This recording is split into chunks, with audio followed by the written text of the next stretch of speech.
అరే మామ నాకు కళ వచ్చిందిరా, మన ఇద్దరం టూర్ పోయినామని. ఎప్పటి టూర్కి రా మనం వచ్చింది, పండుకోనికి వచ్చినావా ఎంజాయ్ చేయడానికి వచ్చినావా? రే ఈడేం బిక్తున్నావురా?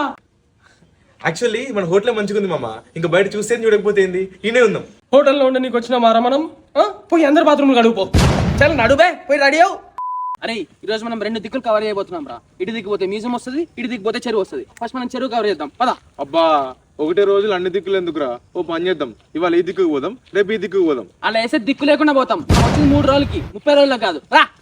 ఆహా ఫారెస్ట్ వస్తుంది కదరా. అవునరా, ఇంతకు మించిన ఫారెస్ట్ ఏముంటుంది చెప్పు, ఎటు పోయినా సరే దట్టమైన నడవే ఉంటుంది. రూమ్ కి వేసి వేసుకుని పడుకుందాం. పండుకుందామా? పండుకోనికి వచ్చినామారా మనం ఇన్ని పైసలు ఖర్చు చేసి? ఈ వ్యూ చూసావారా ఎంత విశాలంగా ప్రశాంతంగా ఉందో. 100% ఆక్సిజన్ ఇక్కడే దొరుకుతుందిరా. హైదరాబాద్ కి 10 కిలోమీటర్ల అవతల పోయినా ఇంతే ఉంటది. ఆహా ఈ పచ్చదనాన్ని చూసేసరికి నా కళ్ళు బయర్లు దింగి. అరే ఆడంత మంచి వ్యూ ఉంటే ఈడేం చేస్తున్నావురా? టాయ్ షార్ట్స్ లో కొత్త సిరీస్ వచ్చిందిరా, ఫస్ట్ నైట్ మటర్ అని, మంచి థ్రిల్లింగ్ ఉందిరా. నెక్స్ట్ టైం హిమాలయస్ కి పోదాం రా, అక్కడ హోటల్లో మంచిగా పడుకోవచ్చు. అరే అడవి పరని ఫోటో చూసినారా? ఒకసారి వచ్చి చూడరా, వైల్డ్ లైఫ్ ఫోటోగ్రఫీరా. అది గూగుల్లో వెతికిన వస్తుంది గారా.